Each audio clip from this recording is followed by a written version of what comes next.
You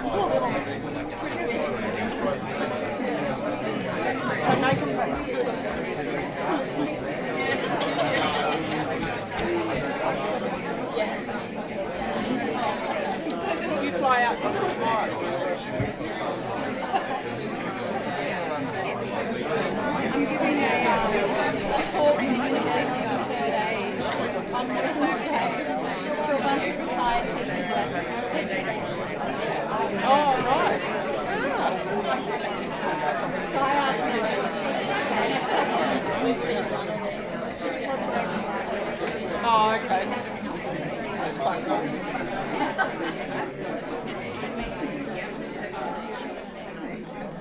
There's a lot of retired probably could do one of our situations.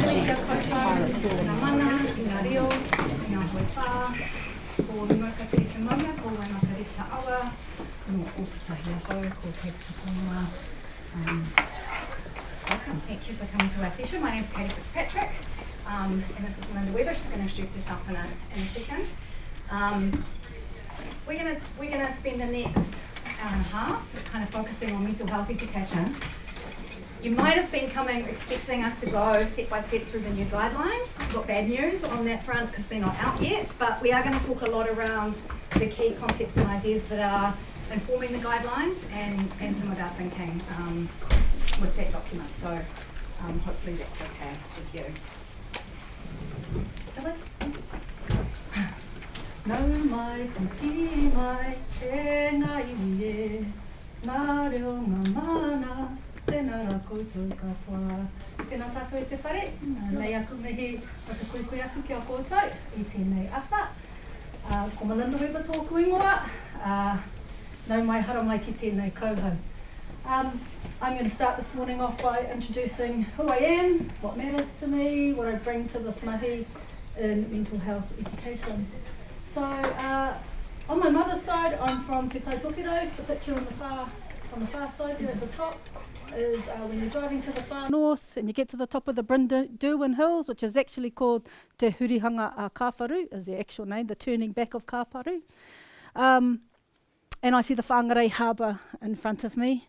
I know I'm home. That is my place of ukaipo, the place where I feel most centred, most settled in the world. My mother is from everywhere in Taitokiro. I come from Ngāti Hau, Ngāti Hine and Ngāti Kahu, Ngāpuhi Nui Tonu. I descend from revered rangatira such as Hine Amaru, who was a leader of Ngāti Hine and a famed agriculturalist. She's famous in the north for growing kumara, and the uri or descendants of Ngāti Hine are often referred to as kumara in the north, which is a reference to her, but also a reference to our ability to sing about our own sweetness. I descend from Rawiri Tauwhanga, from Kaikohe, Ngāti Tautahi, who was the first commercial dairy farmer in Aotearoa. He travelled to Sydney with Samuel Marsden to learn from the iwi taketake over there about farming practices and came back to New Zealand. And many of our young tamariki, tai tamariki from the north, do not know that the first commercial dairy farmer producing butter was Mauri from little old Kaikohekohe. I descend from Sir Heke Nukumai Busby, an amazing seafarer, boat builder, bridge builder, a person who could navigate across Te Moana Nui Ākiwa using the stars, the clouds, the birds, the fish to know where he was and where he was going. On my father's side, I'm Te Arawa, come from the Te Arawa waka, descend from Ngāti Whakaue in particular. This place here is where I grew up in a small place called Te Koutu, which is on the shores of Lake Rotorua Nui a Kahumata Momoi. The lake of Kahumata Momoi who had a lazy eye is actually what that lake is named after. I grew up with my grandparents because on my father's side, I was the first granddaughter born after 11 grandsons. And so when I was born, my grandparents requested me and I was gifted to them and raised down there while my brothers went to the far north with my mother. So on my father's side, I descend from Sir Peter Tapsell, who was the first Maori representative in the House of Parliament in 1993, an amazing stoic, quite stern gentleman who made a plan and stuck to that plan. Aha kua te aha, no matter what got in his way, he made sure that things were followed through on. I descend from Tama Te Kapua, this painting in the middle here. He's standing on some stilts there, who was the quintessential Te Arawa male, nanakia, which means wily, clever, bit sassy, little bit naughty. He was an amazing scientist who was the kaiuringi, or the navigator on the Te Arawa waka on its way to Aotearoa from Hawaii. And I descend from Makariti Papakura, here from Tūhaurangi Ngāti Wāhio, who was the first Māori woman to complete her master's degree at Oxford University in the 1920s in ethnography and child development. She was actually doing her ethnographic work at the same time that people like Lev Vygotsky was developing the zones of proximal development. You all remember those from when you trained to be a teacher. And actually her socio-cultural models are very similar to his in terms of Māori grandparents raising their grandchildren and the kinds of signs that they saw when they knew that their grandchildren were ready for to be taught something new. I always think it's quite a shame that we don't teach her zones of proximal development in Aotearoa. We're always looking to overseas models to affirm what we're doing in the classroom. So I share this with you today because identity matters in education. It matters for all of us, not just for Māori. It's actually central to our sense of well-being and identity as teachers in the classroom and as teachers of tamariki and connectors to whānau. So, nau mai, hara mai, kia koutou katoa. Kia ora. So a little bit about my background. Melinda's much more flash than me. I grew up in North Canterbury. You can ignore that picture in the middle, that comes in a minute. But that's a picture of my parents' farm out in Swananoa. For those of you who are from Christchurch, they still live on that farm, even though we've spent the last couple of years telling my dad that maybe it's time to move off the farm. He's not listening to that. I went to the University of Canterbury here and the previous Christchurch College of Education to do my teacher training in the 1990s. And then I defected and moved to Auckland, and I taught at Papatoetoe High School and Tangaroa College, and then shifted to the University of Waikato. I did my PhD there with some people who are here, and then back to the University of Auckland, where I've been for the last 11 years teaching in the Bachelor of Sport, Health and Physical Education. During that time, I've worked a little bit on curriculum. I worked with a bunch of people, some of whom are at this conference, on the health and physical education pages of the New Zealand curriculum, the 2007 version that we're still working with. And I've done a little bit of work in policy on the relationships and sexuality guidelines, the new version of which we updated and came out last year. And there's some people here who are doing some work on implementation of that from the University of Canterbury. I've done a little bit of academic work as well in health and physical education, a couple of my books, but the book that I'm most proud of is not an academic book. It's the resource that Melinda and I worked on together with Rachel Weddell and Kat Wells from Linfield College and Gillian Tasker. That's a resource for teachers, and the reason I'm most proud of it is that schools are really picking it up and making use of it. It seems to get more uptake than my academic work, which is not surprising. Funnily enough. Yeah. In this workshop, so just to tell you what we're going to do, unfortunately we're not going to do an in-depth exploration of the mental health education guidelines, but we are going to talk a little bit about some of the concepts that are informing that. So it will help you to unpack that document when that comes out, and the Ministry will be releasing that sometime this year. We're going to talk a little bit about our process, and this workshop sort of reflects that, our introduction reflects that, because when Melinda and I are leading the writing of the new guidelines, we're thinking about how we can work in a treaty-informed way, and how we can think about bringing knowledge from Te Ao Pākehā and Te Ao Māori, and what does that mean in the context of mental health. So we're going to talk a little bit about that and different knowledges in this workshop. I'm going to start a little bit with some of the context of child and youth mental health and wellbeing, and some of the current stats in that, a little bit about a school-wide approach to mental health, and then thinking about the role of curriculum, which I think is our core business in schools. Then Melinda's going to talk about mana, he mana tō te tamaiti, he Mauri tō te tamaiti, and a bit about her work on the mana model, which informs the guidelines. And the final part, we're going to do a little bit of workshopping and think about how that mana model can be applied in your schools and in your contexts. So, Ka pai. So to start off, I think there's quite a lot of discussion and discourse in schools and in the community about mental health and wellbeing. And some people, when I talk to especially principals, they sort of have two different reactions, I think, on a continuum about mental health and wellbeing. Some principals and school leaders, when I'm talking with them, sort of have an attitude of, well, maybe it's a bit overblown, maybe there's not such a mental health crisis, maybe people need to chill out a bit, and are we overthinking it? Are young people just expressing stuff more? And at the other end of the continuum, schools are saying, we're seeing this every day, things are at crisis point, we don't have the support we need. And it's a real issue. And I think a position perhaps somewhere in the middle is reflected in the research. I think the schools are right that there's not enough support, and we can talk about that a bit later. But if we think about the actual stats, this is the latest stats from the New Zealand Health Survey that come out every 1 to 2 years. And you can see this is children and children from 0 to 14, so primary school kids, intermediate, and your year 9 and 10 students. And you can see from 2011 to 2012, there is a significant shifts upwards in terms of emotional and behavioural problems, depression, anxiety disorder, ADHD, autism spectrum disorder they've added in there too. I think they're in a slightly different category, but they put them together. So emotional and or behaviour problems, and this is using an actual psych measure, have kind of almost doubled since 2011, 2012. But those numbers there are percentages, so that's 6% of children.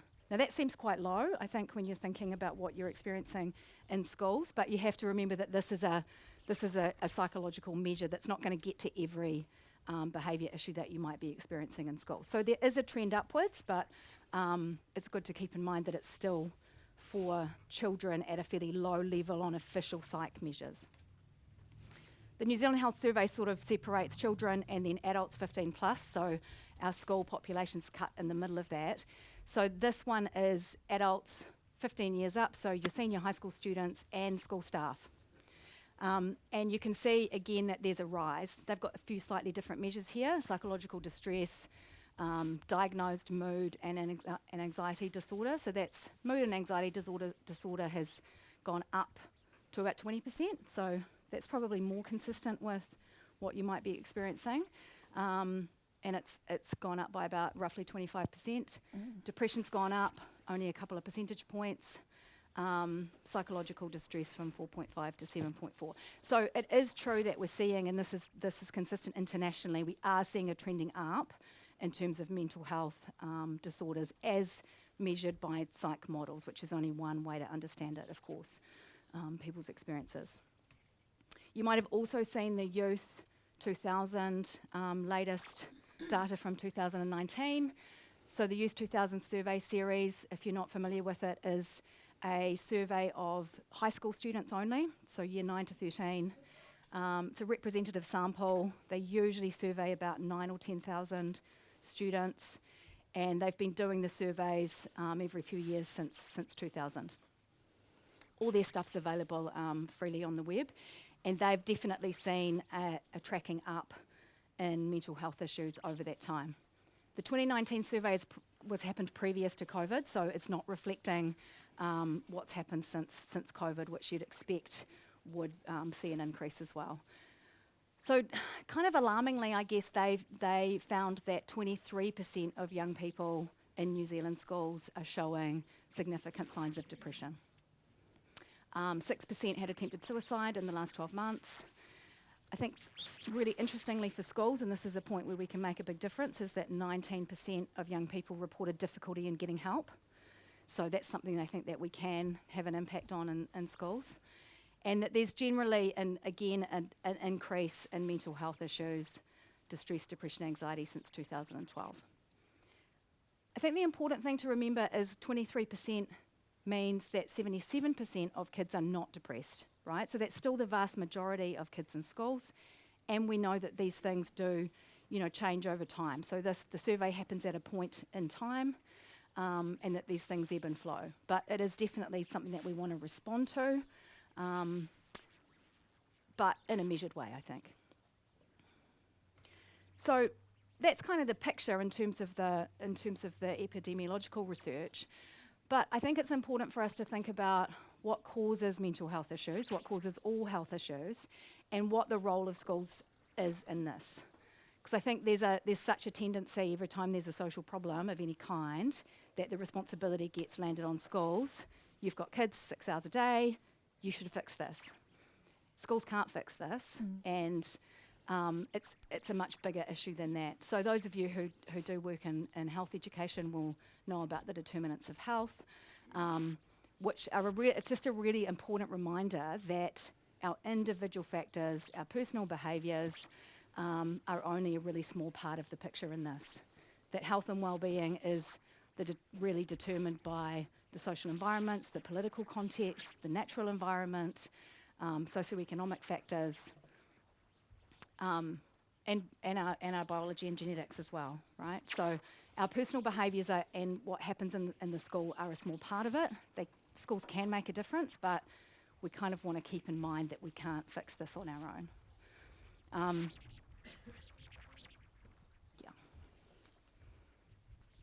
The other interesting work that I use a lot is the work of Michael Marmot and Richard Wilkinson. They're epidemiologists in the UK, and they've spent the last 30 years, 40 years looking at population health data from all around the world and looking at what the patterns are in terms of health and illness. And one of their theories is around something they call the social gradient in health.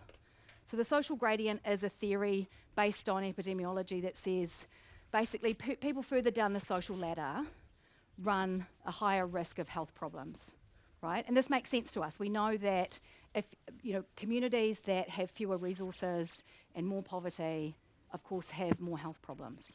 And in wealthier communities where there's more resource, there's fewer health problems. That kind of seems obvious. But what I find really interesting about their work is that they also recognised that this, even among middle sections of society or people with similar socioeconomic status, that social status makes a difference to health. So the quote here they say is that the effects are not confined to the poor. The social gradient runs right across health, right across society, so that even among middle-class office workers, lower-ranking staff suffer much more disease and earlier death than higher-ranking staff. And that always stops me. I use this work a lot, and I always think, how can that be true? That people have the same kind of level of resources, maybe even the same socioeconomic and cultural background, but if they are working in a more uneven workplace, and they're at the bottom of that it impacts their health, their physical health. So I think for schools, and I use this when I talk with principals a bit, because I think this gives us a sense in schools of how hierarchical are our schools. Who gets a voice and decision making, because that's going to impact well-being of kids and of teachers and of the community that are engaging in our schools. So I think it's a really nice reminder to think about that. We know from research in New Zealand that schools are unequal places and that schools reproduce inequalities. That's not your fault. It's because our schools reflect society, right? So the social inequalities that are happening in our communities are also happening in our schools. The good news is that there's lots of research, like Melinda's work and others, that shows that schools can actually make a big difference to that, to create environments that are more equal, that are safer, that address some of those equity issues. So I think in terms of the message I want you to take away is that you're not entirely responsible for trying to fix mental health and well-being, and that's not your job. You can do lots of things to support kids and to help with their learning, but don't take it on your shoulders, because I think it's easy for our society and a lot of the discourses to kind of just put the responsibility on schools and make you feel enormous pressure, which isn't good for your mental health and well-being either. So if we think about the determinants of health, the social exclusions and hierarchies that are impacting mental health and well-being, what is the role of schools? And this is where Melinda and I came to in the mental health education guidelines, is thinking about two to places to impact. And this is also reflected in the relationships and sexuality guidelines, for those of you who know that document, is that we're thinking about the whole school environment. What does that look like when it's supportive of kids and communities and teachers? And what we do best is learning, right? That's the core business of schools, is learning and curriculum. And so that's the place that we want to think about having an impact. So if I start with the first one, we conceptualised it as a whole school approach, and there's lots of research internationally that shows that a whole school approach is good for all kinds of things.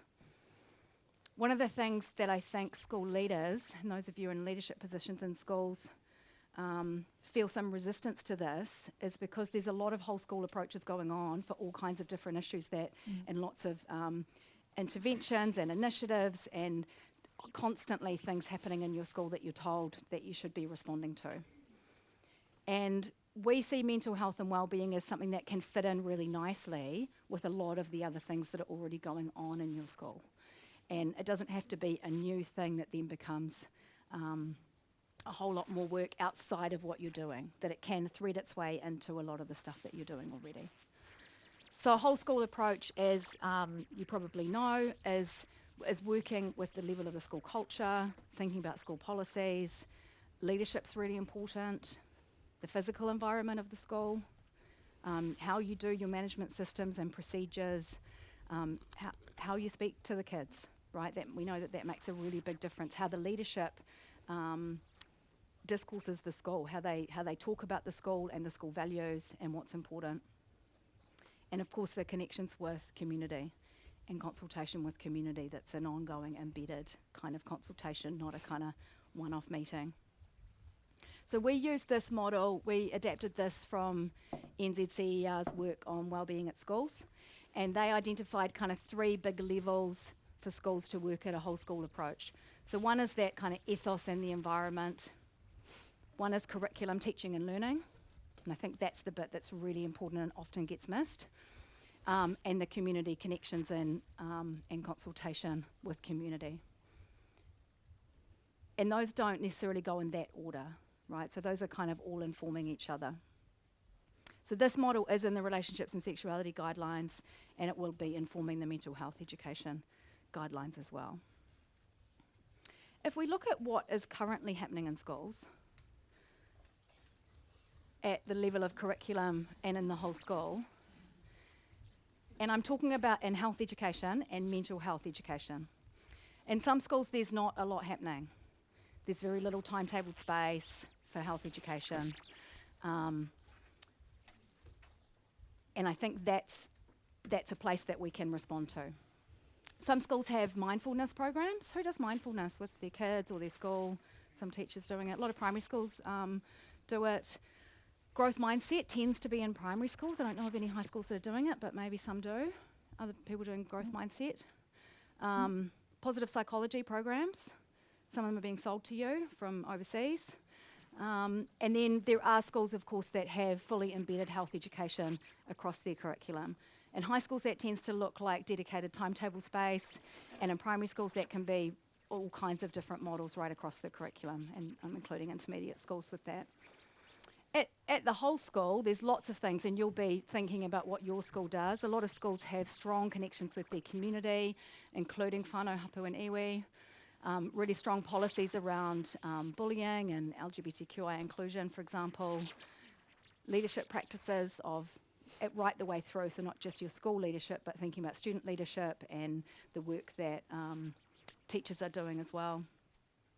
Health services, there's a lot of really strong evidence that when kids have access to health services in schools, that's a really protective factor, that they can access nurses and doctors and counsellors for no cost and with privacy. And I know that there's lots of schools that don't have that. If you're a high school in an urban area, you're highly likely to have access to those. If you're a primary school, much less likely. And if you're in a rural area, then it's much less likely that you'll have provision and access. There's also all kinds of interesting health and wellbeing promotion and activism happening in schools. Some of my ethnographic research is showing that lots of really interesting activism that kids are taking up and leading, and you'll see that in your schools as well. So if we focus a little bit in on the curriculum programs on the left, I'm not going to say a lot about these, but I want to make a few points about them because I think they're getting quite a lot of airtime. A lot of schools are seeing positive psychology as kind of an answer to mental health and well-being and a way to help their kids to engage with some of this stuff. It's a whole field of kind of practice. It's based mainly on the work of Martin Seligman, and it focuses on the idea that positive emotion, that we can control our emotions by our thoughts, and that we should focus on positive emotions. It also focuses on helping people to think about their level of engagement, what we get meaning from, how we accomplish things, and some kind of personal strategies to decatastrophize things if we have a tendency to catastrophize and think the worst about a situation. So it can be quite useful. Growth mindset, which is in a lot of primary and intermediate schools, works on this notion of getting over a fixed mindset, so a fixed mindset versus a growth mindset. It's based on the notion that our brains actually have a high level of plasticity, that we can always learn, and it challenges the notion of natural talent. So a lot of teachers are working with it in terms of helping kids to re-narrate, I'm just not good at maths, to I can't do this equation yet. So it's kind of an idea that we are learning and we're improving, and rather than having a fixed mindset. So a lot of teachers are finding it useful. Mindfulness, you're probably aware of. It comes from a Buddhist philosophy, works on meditation and awareness of kind of being in the moment. And I think some schools have religious and spiritual characters, and there is evidence that having a focus on spiritual connection, on meaning, has quite a impact on mental health in a positive way as well. So that's what some of the stuff is going on in schools. I'm not going to talk about the embedded health education stuff, but I want to say a few things about the limitations of these programs, because I think it's really compelling when we've got a discourse of crisis, that we've got mental health crisis, and someone comes and sells you a program that's going to fix it. And I get that that's compelling. Schools are really short of time, short of resources, short of people. You've got stuff happening and you think, okay, this might make a difference. There's quite a lot of critique about positive psychology and growth mindset in that they're very individualistic. This is my issue with them. I think they can be really useful, but they focus just on the individual. There's some critique around whether always being positive is a good thing. We know that, our emotions fluctuate, and how we might even say what's a positive emotion and what's a negative emotion, and whether that dichotomy is that helpful might not be useful. I know for me, my emotional life is just a big mess all over the place, and for kids it's the same, and maybe trying to think about that mess in a less dichotomous way might be helpful. But my real issue with just using positive psychology is that it ignores that social gradient, the forms of exclusion, and the social context. So it doesn't get to issues of discrimination, racism, sexism, homophobia, all the other social structures that we think about in terms of our schools and forms of exclusion.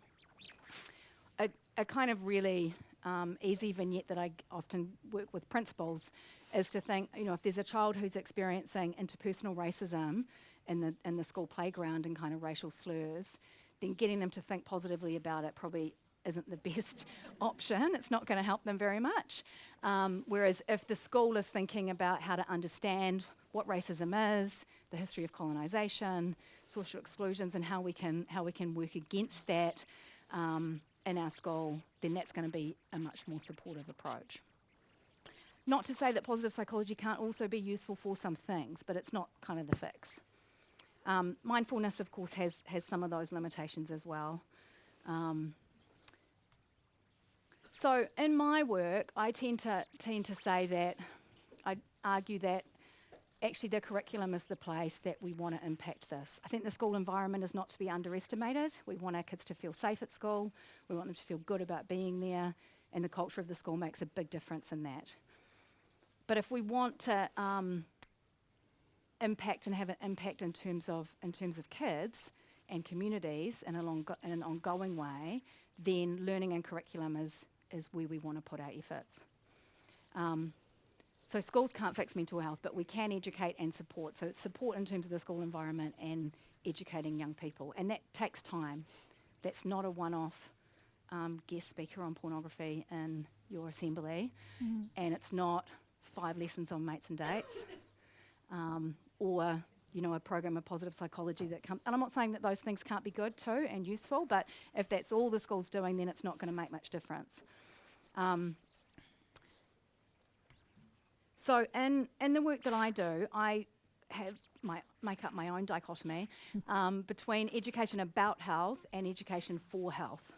So I think we see a lot of education for health that tends to try and change people's behaviour for a health outcome. So it's the kind of approach to say everyone should use condoms, so we want to educate them about all the goodness about condoms and all the badness of not using condoms so that they can change their behaviour. That would be kind of education for health, and it aims for behaviour change. It's quite simplistic. Often it works at the individual level. Education about health says, let's understand more about contraception. Let's think about the social issues. Why do people not use contraception or do? What are the barriers? How do we understand this, the pros and cons? So education about health is educative. Education for health is kind of usually some kind of individual health promotion.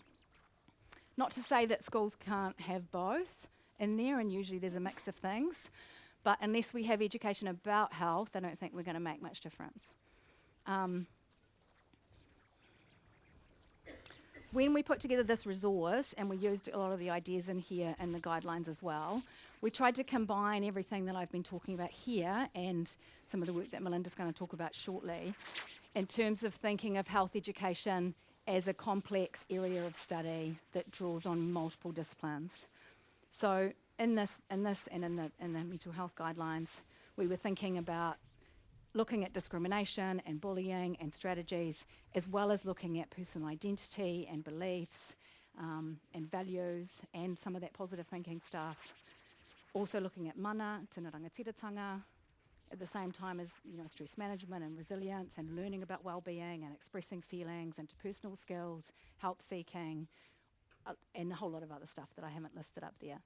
But I think the point that we're trying to make is that mental health education is complex and there's quite a lot of different areas. So we want to have a holistic approach to it and have enough learning time to be able to explore all that different stuff. I heard from a school the other day, actually, that they were timetabling, because it's one of my things that I always say, I don't think it's the answer, but if we timetable time for health education, then we're more likely to actually have it. What goes into that space, of course, is important as well. But there was a school that I was talking to the other day, a high school, and one of the leadership team said, oh yeah, we're having more time, we're going to timetable well-being. Well-being 1 hour a week for all kids. And I was a bit curious about this, and I said, well, is that health education? Or no, that's different. That's something else. We're going to do well-being. And I thought that's really interesting because that's the school trying to be responsive to this stuff and doing something that's really well-intentioned, but actually we have a curriculum in this. We're just not using it, right? So they should at least call that health and well-being education maybe if they want the term well-being in there. Because a lot of this is happening in schools and there's a mandate for it in the curriculum, right? We just want to use that. I don't know, a reason being because the kids see health and then think, health, and then maybe they're trying to put it in a different context.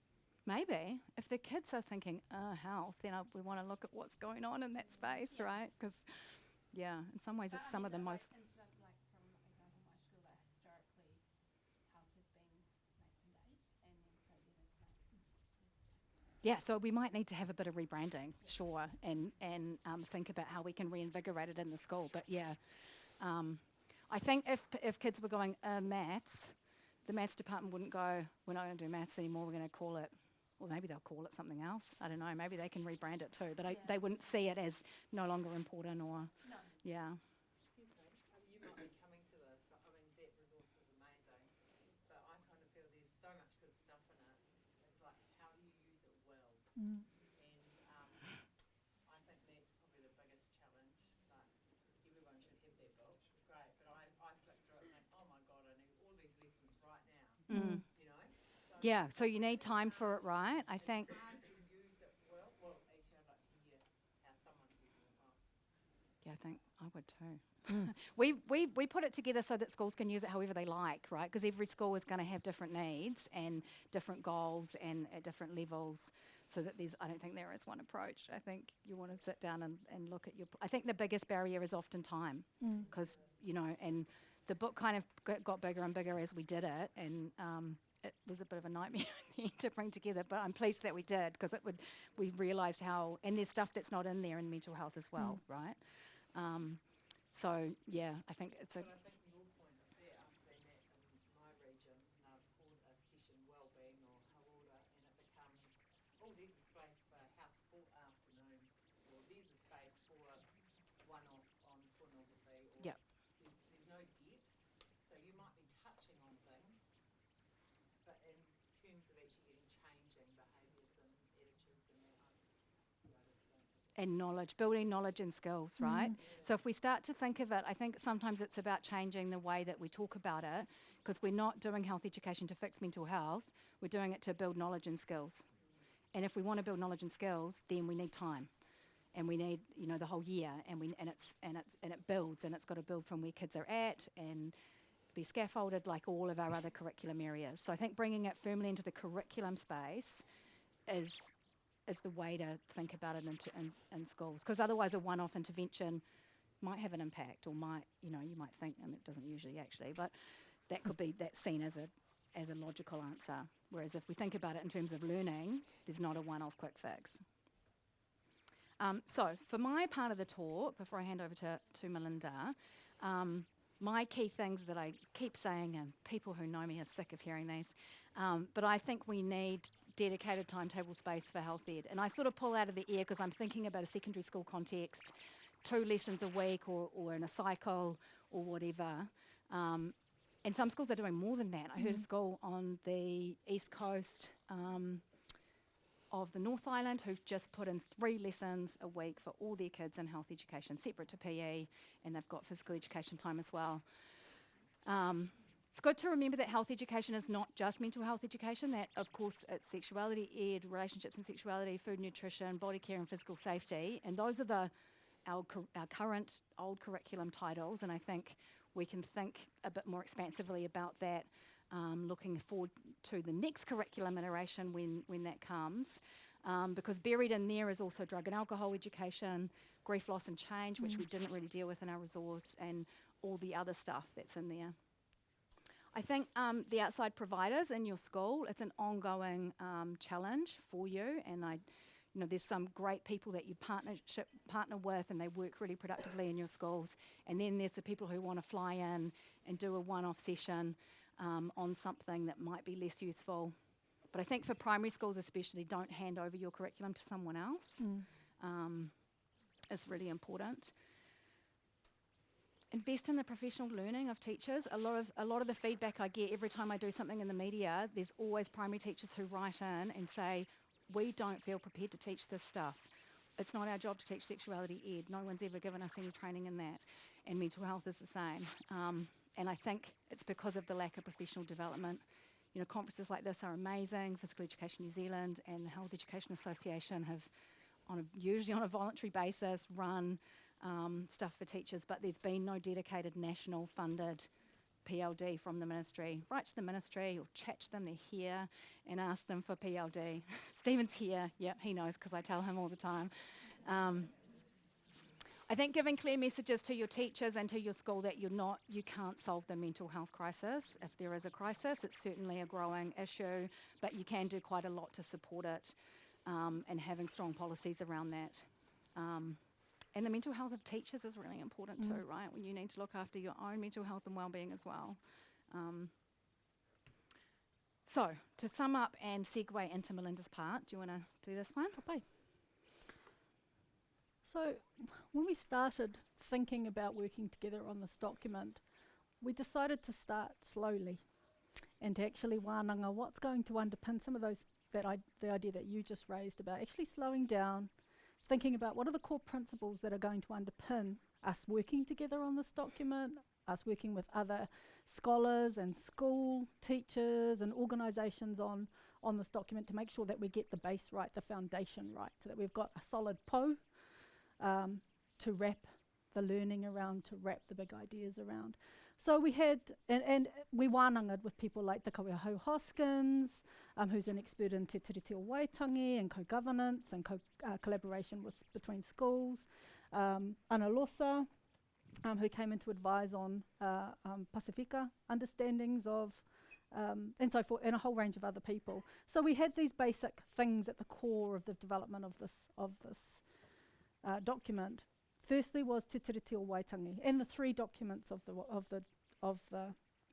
te tiriti. And what does that mean for our practice as teachers? What does it mean to be sovereign and to have sovereignty and autonomy over our, for students, over their own bodies, over their own thinking, over decision making, etc. as teachers? What does it mean to govern?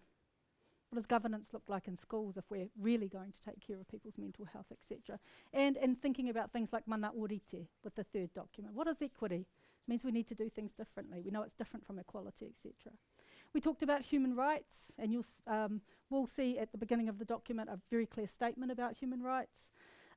We thought long and hard about mātauranga Māori and what teachers currently understand about mātauranga Māori. Mātau simply means to know, to understand something. So what are our current understandings as a teaching workforce? And I must say they're more advanced in health and physical education than they are generally in other areas of the curriculum.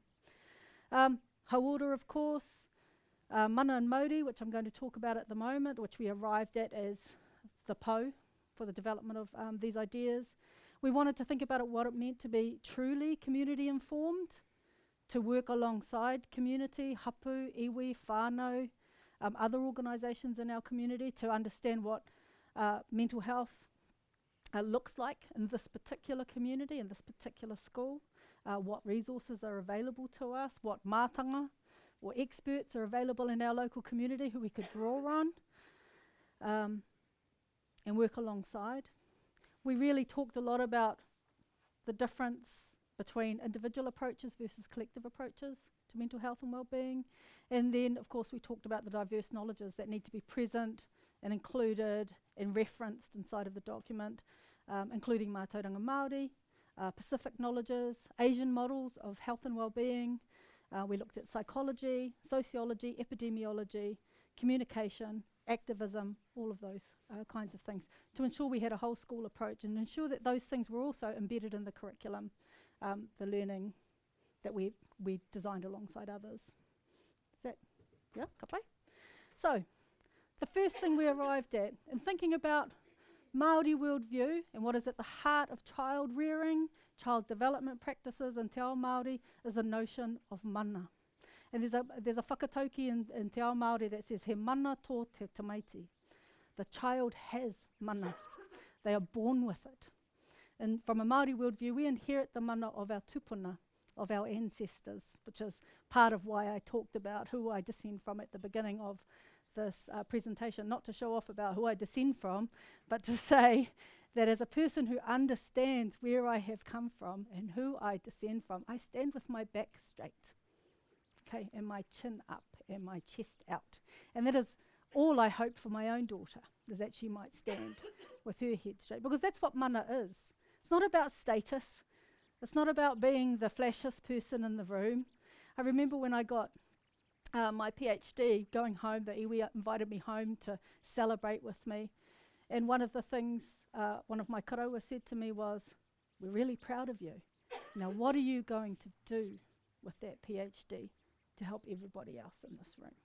Because that's how mana is developed. It's not about, I could have 5 PhDs, but if I'm an egg, all anybody's ever going to remember about me was Melinda was a bit of an egg, you know. So mana isn't about status. It's not about the degrees you have or whether you're, got a flash role somewhere. It's about your impact on others, how you positively transform the lives of others. Mana is always relational, okay? And your mana grows by the ways you positively impact others. And that's something that we need to talk to young people about. I do an activity, you'll see it inside of the book actually, there's the mental health resource that one of the activities in there around mana is to get kids to think about a role model in their life and to write a letter of recommendation for them for a Matariki Award through Māori television, and to actually articulate what it is about this person that enables them to serve their communities, to improve the lives of others around them. That's what mana is. And I think that's a really good activity to do with all tamariki in your schools. So it's about honour, it's about pride. For some that'll be cultural pride. And it's about the esteem that other people hold us. And this lies at the heart of Māori notions of self-worth. And the degree to which we feel healthy, we feel empowered, and we feel good about ourselves. When we have a sense of mana about ourselves, we have something called Mana Tangatarua, which means we have a gift to offer the world. We have something, a sense of ourselves as somebody who can contribute to the world, but somebody who can also learn from others in this world. And I really love this quote at the bottom here by Kitty Dell, who's an academic in the business school at Auckland. She looks at Māori business. And she said, mana is a person's influence and profound ability to impact upon, affect, and positively transform the lives of others. People who demonstrate mana add dignity to others and provide positive transformation back to communities and people. So that's the first key idea underpinning the development of our work inside of the mental health guidelines. The second key idea is this notion of Mauri. He Mauri tō te tamaiti. The child has a life force. The child has, another way to think about that is the child has an energy. Every child is born with an energy, something that stimulates them, something that drives them to want to learn, to want to connect to others. It's that little child. I'm a primary trained teacher. You know, I taught juniors for all of my teaching career. That little child who comes in and knows the name of every single dinosaur that ever walked the earth. He can talk about the different species that they belong to, you know, and you can turn that child on to learning simply by relating what you're teaching to that child's particular interest. That is that child's Mauri, okay, is sparked by connecting to their strengths, to their interests, to the things that make their eyes light up. So it's a life force, it's an essence, but Mauri is not just a life force in the child. Mauri is about that child's connection to all living things. Okay, not just other people, not just humans. I think sometimes we get caught up in being so human-centric. It's about our connections to our maunga, to our waters, the waters around us. And this is true for everybody. You know those places you go to, you know, over the Christmas holidays, and everyone heads to the same batch or the same place, and you immerse yourself in that lake or that river, and you simply feel cleansed by that experience. That's Mauri. That's your connection to our interconnectedness with all living things. And Mauri mediates the quality of relationships between all beings. And it's contingent on things like internal balance, well-being, and connectivity between people and the natural elements. So the term ora, as you know, it's grounded in your curriculum, is about being alive, well, safe, having that spark. And when we connect Mauri and order together, we're talking about well-being, Mauri, order.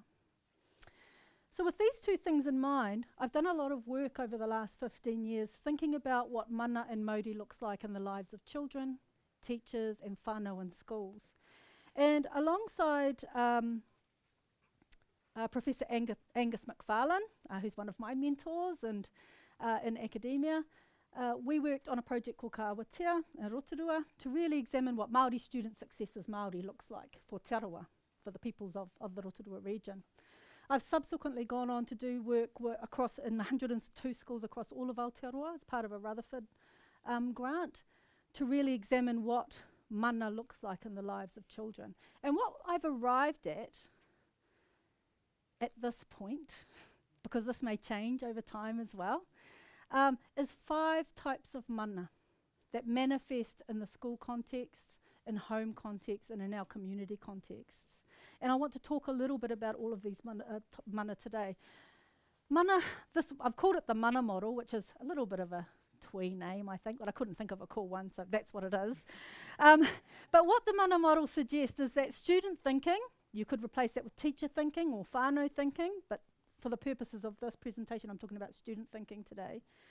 I think their thinking, their behaviour, and their mental well-being is motivated by the desire to achieve a sense of mana in the world. Self-efficacy, purpose, pride, belonging, connectedness to others. Every child is driven to feel those things in whatever context that they're in, and that's what mana is in this particular model. And there are 5 types of mana, but the absolute bottom line mana that is discussed in this particular model is mana whānau, and that's why it's along the bottom there, because the other ones can't develop without mana whānau. Mana whānau is a child's sense of connectedness to others in a place. It's their belief that they're an important person in their whānau, and that includes their school whānau, their classroom whānau, that someone in that environment knows who they are, knows what they like, knows who they want to work with and cares about them. So I'm just going to go through, and I've written about this particular mana with Angus in a couple of articles. That if you just Google the mana model, it should come up there. And Katie and I are in the process of writing something about the mana model for teachers as well, so teachers can use it in schools, hopefully in the ways that we're using it in this workshop today. So the first type of mana is mana whānau, and this is about our sense of connectedness, the mana that comes from feeling connected to others and feeling a sense of collective agency. Okay, that we can get things done because collectively we have all of these skills that will enable us to do this. These things that I couldn't possibly do on my own yet. Okay, so students, mana whānau assumes that students need to believe that they occupy a central and valued position in their family, including their school whānau, so that they can develop a positive sense of esteem. And we know from the research that I've been doing, conversations with kids, surveys with kids, that mana whānau develops when students know that their family, their peers, their teachers, members of the wider school community care about them. How do they sense that? How do the students in your classes know that you care about them? When do they get opportunities to experience that? It's when they know what their academic strengths and interests are, when they get given feedback about that. In my conversations with many secondary students, particularly Mauri and Pacific students, they get a lot of feedback about what they're not good at, not what they are good at. When they know that they can contribute meaningfully to the world around them, that's mana tangata. Okay, and that they know that others in that context, in that whānau, recognise their innate mana. And of course, students who demonstrate mana whānau, have high expectations of themselves because they know who they are, what they're good at, what they're interested in, and that people in their context recognise that and responding to that. I quite often say to our pre-service teachers when I'm teaching them, that your main job as a teacher is to recognise the mana in every child, to acknowledge it and to grow it as part of your learning. And if you can't do that, then you're in the wrong gig. And do something else.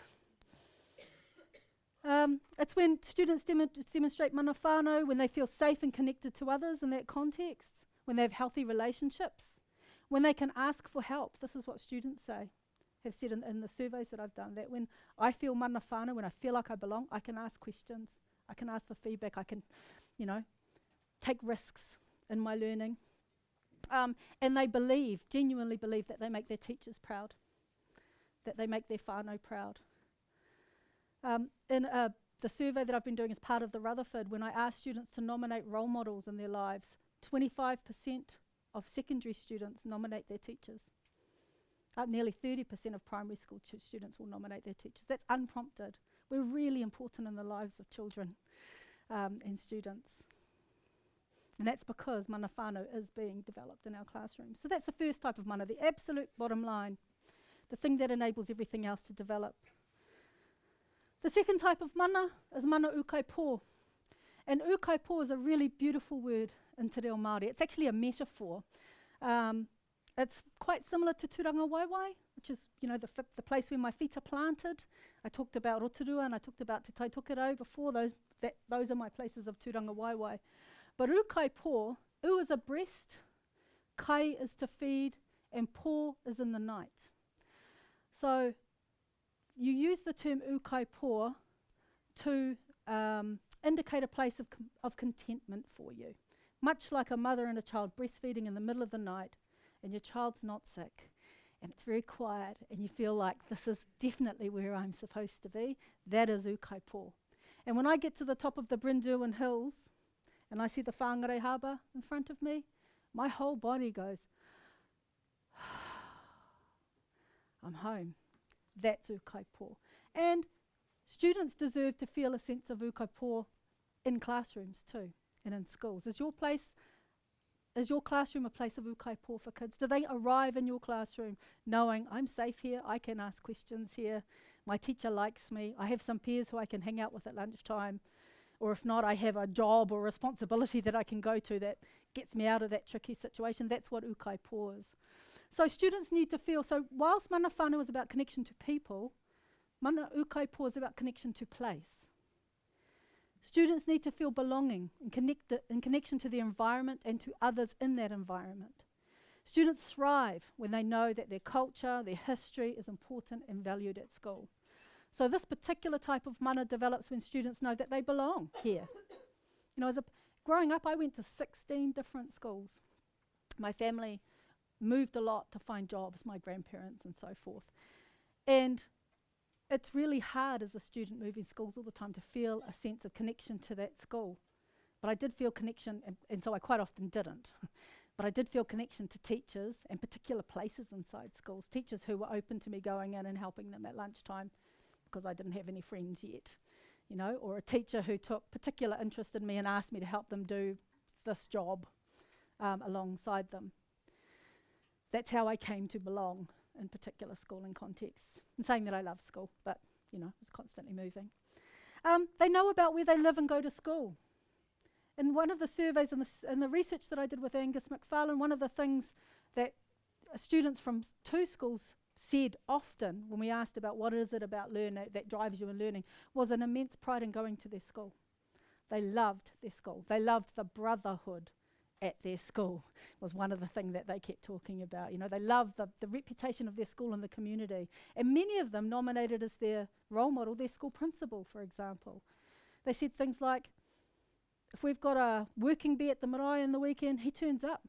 He just drops off his trailer and says, you know, I can't stay today, but if any of you need to use my trailer, I'll come back and pick it up at 6 o'clock tonight. Just those little things that showed young people that they knew what was going on in the community.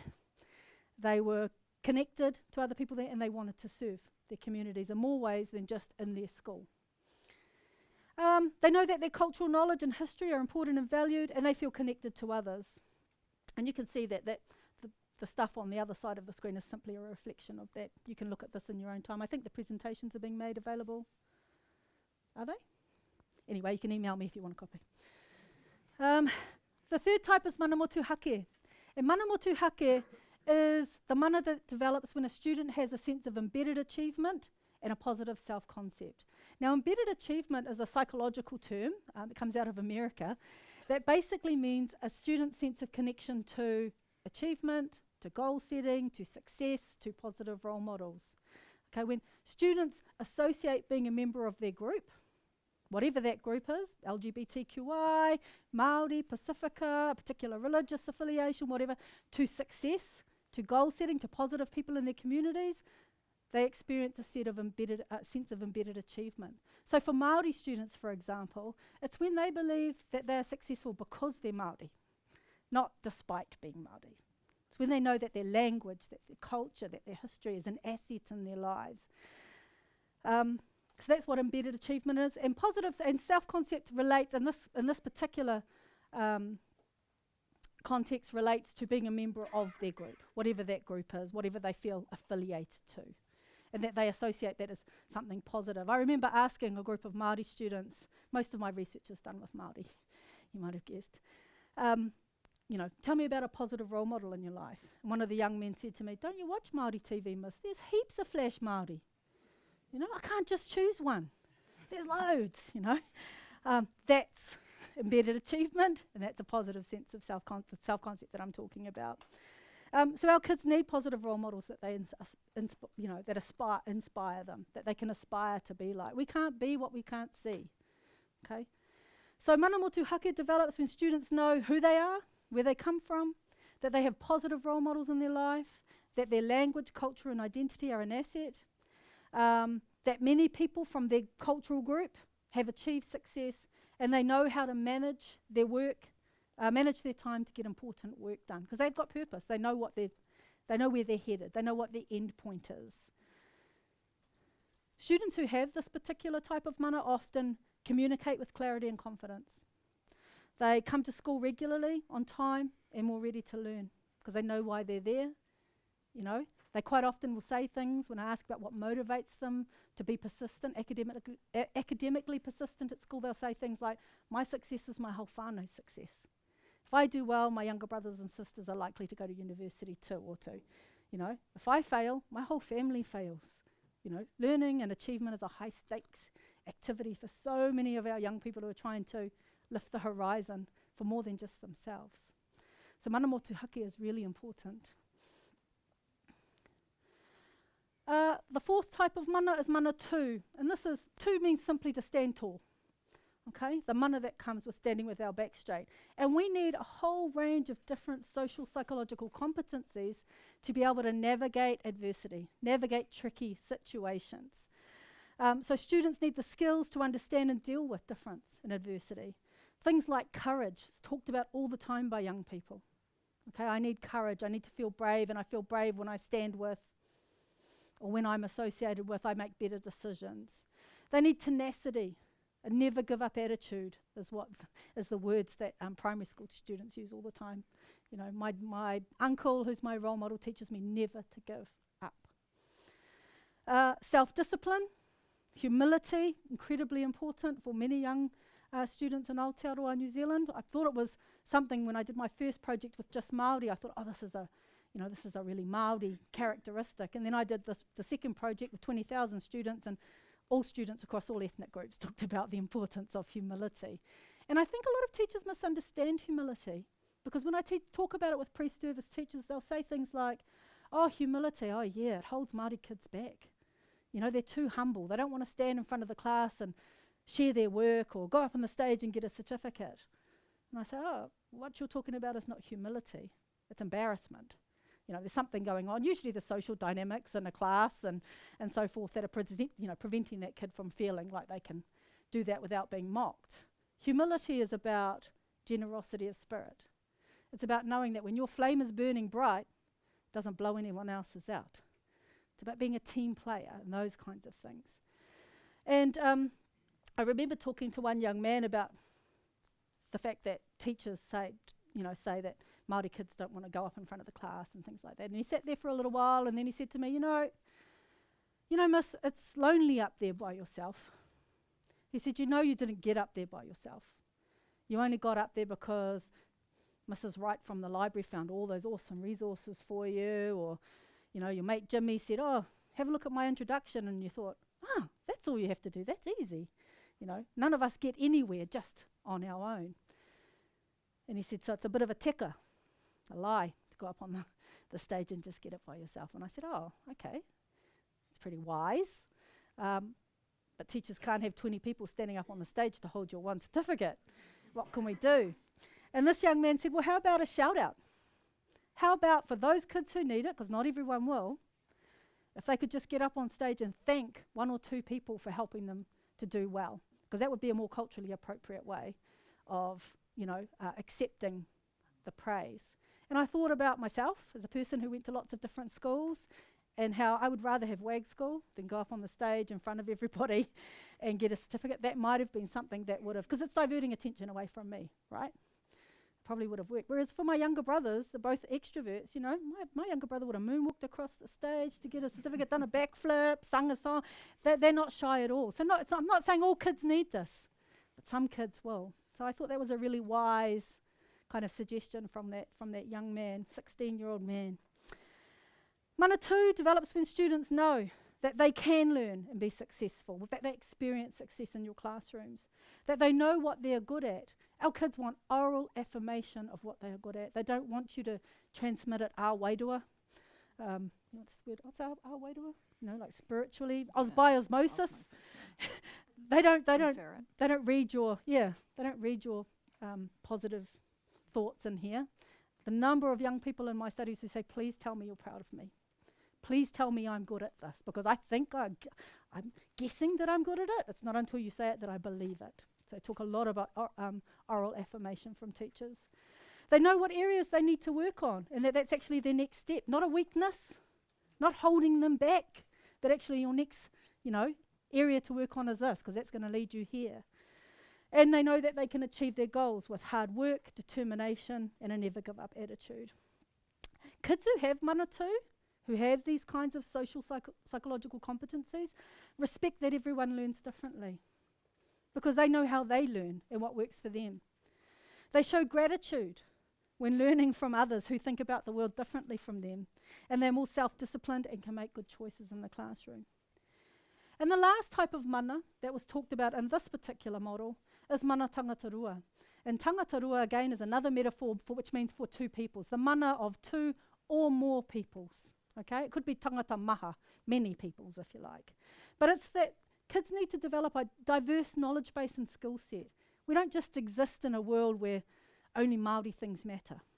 Okay, we go to school with Samoan kids, Indian kids, Chinese kids, and our young people, the students that I talk to, want to know how to interact in those worlds. They want to know how to be respectful. If their friend's cousin dies and they're having a tangi at home, they want to know, how can I go and pay my respects?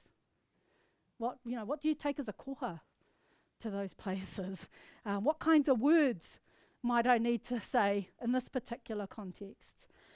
So students need these skills, knowledge and confidence to navigate two or more worlds with mental wellness, cultural competence and an inclusive mindset. So Mana Tangatarua develops when students know things like they have something to teach others, but also something to offer and learn from them. Kids who have Mana Tangatarua know that they are both a tuakana and a teina. And they demonstrate Mana Tangatarua when they're interested in learning about other cultures, when they think it's important to pronounce people's names correctly, for example, when they're open to new ideas and doing things differently. So these are the 5 types of mana that have come out of the studies that I've done. And I think there are probably other types of mana that are present in our schools and that develop in our schools as well. But these are the ones that are talked about the most with the students, whānau and teachers that I talk to. And when I go into schools, I quite often get the teachers, teachers often talk to me about wanting to use this particular model to wānanga with whānau, for example. How are we hitting these things in our school for you? Where do you, if we put, usually in the last slides that I've been showing you, students are at the centre of the model. But if we put whānau from your school at the centre of that model, in what places in the school do they experience mana ukaipo? How do they feel a sense of belonging and connectedness in this place?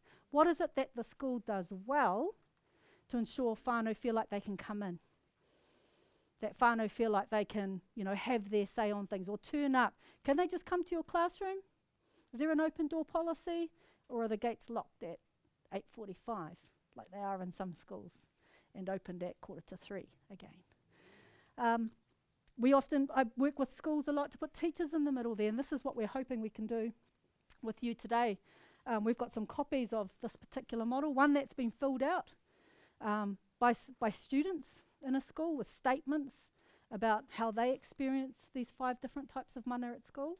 And what I'd like you to do in your groups, or I'm not sure how you guys are going to do a group, but maybe you could kōrero about it, is to put yourselves in the middle and to think about how you experience these 5 different types of mana at school. And then we're going to share it at the end. Is that right? Is that what we decided? Yep. Kapai. Before we do that, do we want to, I feel like we've talked a lot, kind of given you a lot of information. Do we want to take a minute just to ask some questions? One question that we keep getting is, what about Te Whare Tapawhā? Now we've got the mana model. How does that fit? What's happening?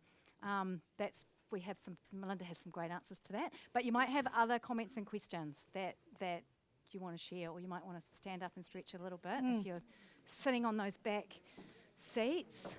Have a little chat amongst yourselves, and then we'll have a little bit of. Is that okay? Yeah, that's good. That's good.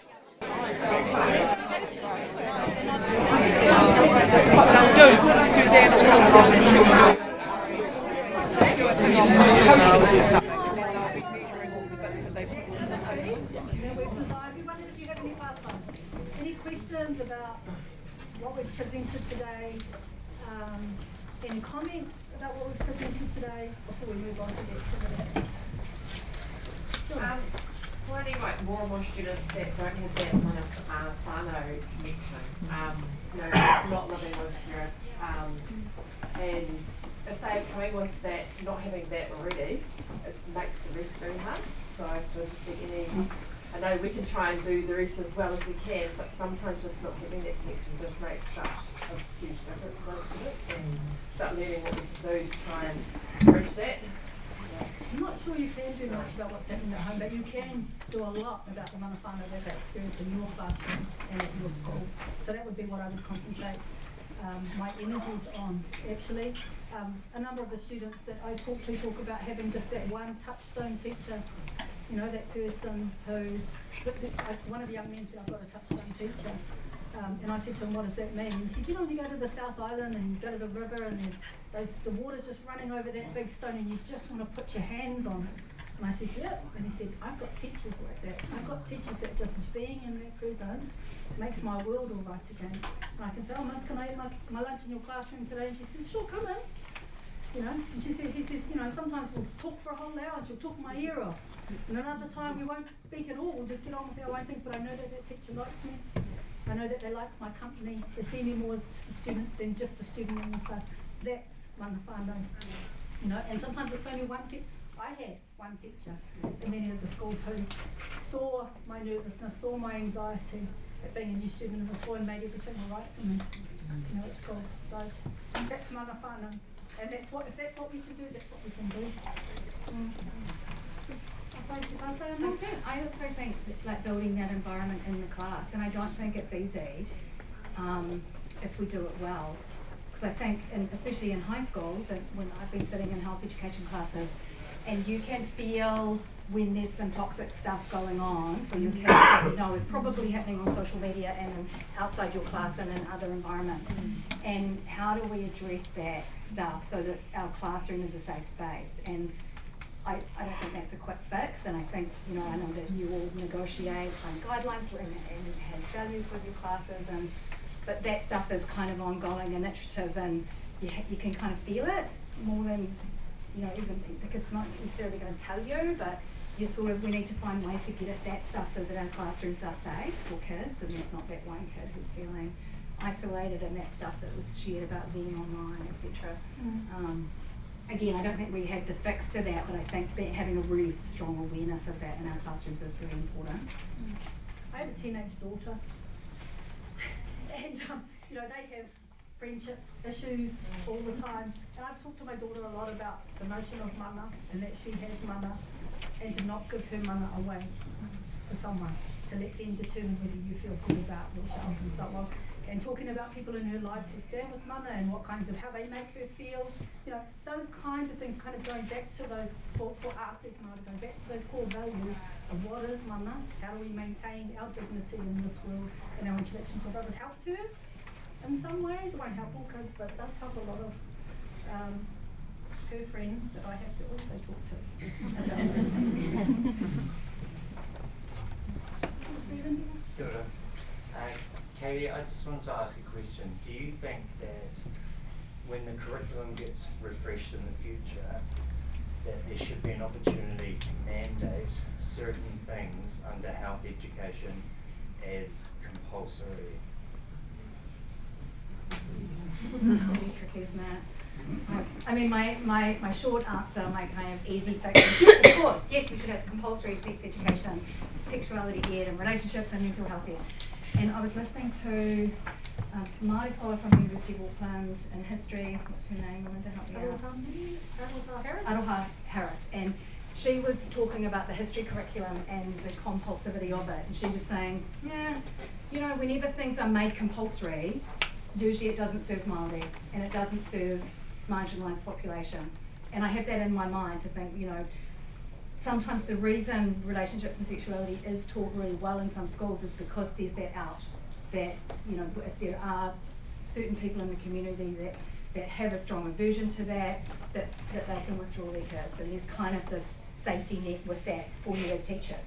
To say, yes, we're mandated and there's an out, so we can teach this stuff. But that doesn't help those kids who get withdrawn either. I think it's tricky. I don't have any power, by the way, but I want us to, I mean, we do have mandated curriculum, right? We do have mandated compulsory curriculum. How that is worked and implemented in schools is up to your individual schools, and I think it's probably a bit too loose in terms of schools can sort of do what they like, and there's not a lot of accountability if sexuality education is never taught and kids miss out on all of that learning, or if mental health is never taught and kids miss out on that learning. So I think that's a problem, but what level of compulsory, I think we should have a conversation about that and schools to see what the impact of that is on the ground, because I think that's where it's sort of, the wheel hits the road, I guess, in terms of, individual schools. I think, from my own discussions with schools, and I think we need some good research on this, but I feel like our parent communities and our communities have really shifted in the last couple of decades to a much less resistant position about this stuff, because they, the kids in some ways have done the work for us and kind of asking for this and demanding it and engaging in online spaces and the kind of older generations, that's who we see as the bloc, or more conservative, fearful communities are kind of seeing that we need to do something. So I don't think there's as much resistance as there was in one direction. Yeah. I think it's more all the other pressures that are happening in schools that get in the way. There's so many things happening for you to juggle. Yeah. I'll just say I'd agree with that statement. So my PhD studies around parents, whānau, how they engage in sexuality education, and again there's definitely been that shift and they want to engage, but when I talk to them about what do they know is happening at school, most of them couldn't tell me anything, and they would talk about how that always helped with their maths homework, but they had no idea what was happening in health education.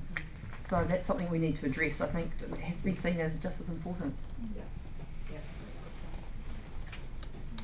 Do you think, do you think it's possibly because health lessons were often discussion based, so we're not setting homework perhaps? And I mean, we do have that korero and say, go home and have this discussion with your whānau if you've got questions, and they can come. So I don't know whether that's maybe a reason why they don't have that engagement with it as parents perhaps.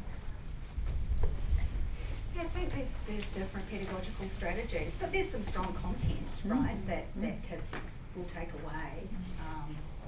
I mean, I guess it depends on the pedagogy of the teacher and the programs and what's in that content. I think but the key, sometimes it kids comes feel back a to bit the nervous, right? Yeah. Kids feel a bit nervous if things are okay to talk about at home or not. I know that in my own Catholic upbringing, you just wouldn't have, gone there and talked about it, and that's a kind of boundary that kids manage quite actively. It's sort of what's okay to talk about and what's not. I think one of your key points was though at the beginning, it's about the learning, it's about education, so the knowledge, the skills. So going home to talk about a dilemma, so the skill is how do you negotiate a dilemma. It's not about the fact that it's in a sexuality context or a mental health. And so a school we've been working with have just put little things on their site for that parents can go to, so they know what's happening that week, and there might be a couple of questions they can use to discuss the topics at home. But it's about the dilemmas or the conflict resolution or the etc. That's a great point, Tracy, and I think, and when we're talking about those tricky issues at mental health and in sexuality especially, I think that keeps us safe as teachers to say we're not pushing one particular agenda and one view about this and one value position. We're studying this, and there's all kinds of different views, and we're not saying what's right or what's wrong or here's the answer. That we're saying there's lots of knowledge, there's different views, let's build skills, let's understand different viewpoints. Because I think some parents feel like, what are you teaching my kids about? It's different to what I want them to learn or know or understand. And I think we can include that as an inquiry, then it keeps everyone kind of a bit safer with it, but it's not this is the answer. I feel a bit scared about saying this really. I still feel that there's students that are in real distress, that we're still dismissing them, and that this is amazing. It's really great, but I'm still part of this. Where are we in this community of care around those students who are really struggling? Yep. Because we're not really meeting them still. Well, and kind I of think, quickly. I think that's really, really important to think about, that how are we responding to that? So in the resource and in the guidelines, we've got some kind of processes that schools can work through in terms of what do you do with disclosures and what's your responsibility as a teacher versus the school counsellor and the school leadership team and your connections with social workers and mental health services. What I hear from principals a lot is what mental health services, how can you access them, right? And there's a real lack, and there's some work going on with that at a government level, but I think keeping that on the agenda is really important from schools to say we need this help and that ambulance at the bottom of the cliff moment when a kid is experiencing distress. When we were doing consultation for the guidelines with young people, one of the really powerful things that came out from the focus groups was kids saying, when my friend is experiencing distress, they don't want to go to the counsellor straight away or talk to an adult, they talk to their friends, right? Most of us probably talk to our friends first if we're having a moment of emotional intensity. So they wanted to know, how do we support our friends in the first instance, in that moment of intense emotion and crisis, what can we do for our friends? And I think that's something we can address in health education, right? How do we support, what are the access, what are the kind of community supports that are available as well? But I think that is where the problem is. We go, we can't do this for ourselves, we're going to engage in some community support, we're going to see this, but then you have to wait 4 weeks, 8 weeks or 12 weeks, so you've missed striking while the iron's hot, and we're still missing it. I still really feel quite strongly that we're missing it.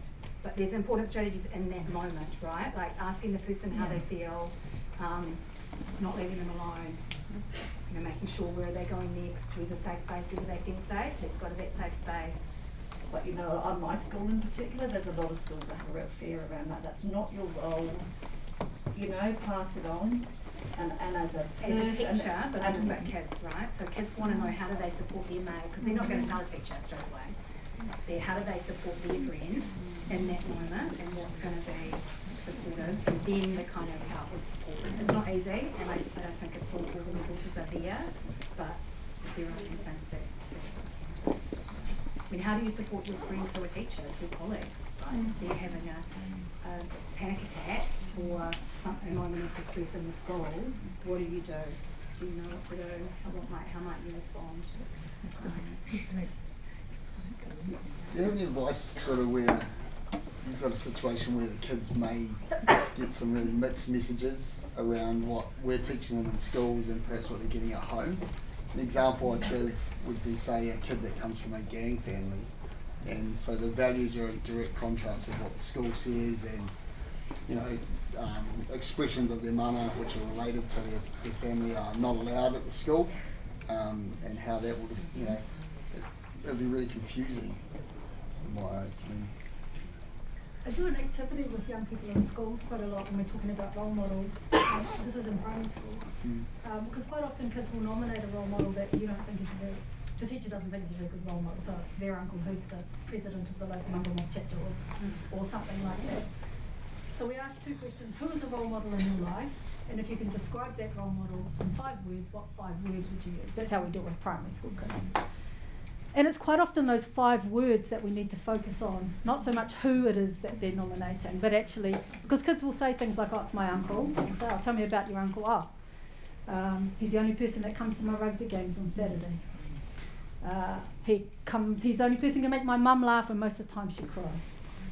So it's actually about their leadership, about their compassion in the school, in the home environment. It's about their leadership in the whānau, etc., that we need to focus on, as opposed to these bigger, broader values that sometimes we're making assumptions about, actually, because of what we read in the media, etc. Sometimes assumptions are true, but not always. But actually going back to, tell me about that person, or about why it is you value that person in your life, and that's where the discussion needs to stay around, and who else in your life also demonstrates those values. That's the kind of work I've been doing with primary school children as a starter to thinking about role models. And in fact, any discussion around mana, I think, should start with asking kids to nominate a role model in their life and to tell you and to describe them. Young kids are really funny. Quite often they'll nominate their teachers, 5 and 6 year olds, and then they'll describe them very literally, 5 words. wears a pink shirt, is bald. He thinks, he's wrinkly, but not too wrinkly. But it's always about how that person makes them feel. With little kids, it's about how the person makes them feel at school. And then as you progress through the school, it's for teachers anyway, it's about their expertise in the curriculum area, and then their ability to help those kids see the connection between learning at school and their future imagined selves in the world. I also think sometimes we get a bit hung up on consistency. The world is inconsistent, and there are different messages, and kids have the week at mum's house and go to dad's on the weekend or the following week, and they're navigating different values and in those different houses, and then they come to school, and between teachers it's different, with their sports coach who might be really drilling them hard, and then they come to physical education, and there's this beautiful inclusive environment to all create. The kids are really used to navigating, I think, really different contexts and expectations, and as we all are, and that's actually okay. I think getting them to think about that is interesting, and to reflect on the expectations and how they manage it. And that's a psychological skill that kids need to develop, actually, the ability to read a room. Think about the behaviours that are appropriate in this context as opposed to ones that were appropriate in the class before. I remember when I was teaching at the Toitoi High School, and we'd advocated for health education because it wasn't there, and the principal was amazing, gave me a prefab like in the middle of the field that was kind of away from the other classes where we could make X and Y's. And I remember that the kids would come, and often they'd come from maths or something, and they'd sort of come into the health room and kind of loosen their tie and put their shoes on, and then as they go out again, they'd be like, straight up, because the expectations were different. And I think that's okay. Kids are good at navigating that. Or at least they want you to talk about it openly and not pretend it's not there. Should we do unless 10 minutes left. Do you want to have a look at the sheet and have a talk as groups about it? Okay. So we've got one A3 sheet that's got some answers from tamariki on it. So when we ask kids to talk about how they felt in schools, that's the things that they said. We've got another blank one that just as a group, you could actually talk about as teachers what you experience in schools that enable you to feel like you're thriving, like you're academically capable, etc. Want me to help?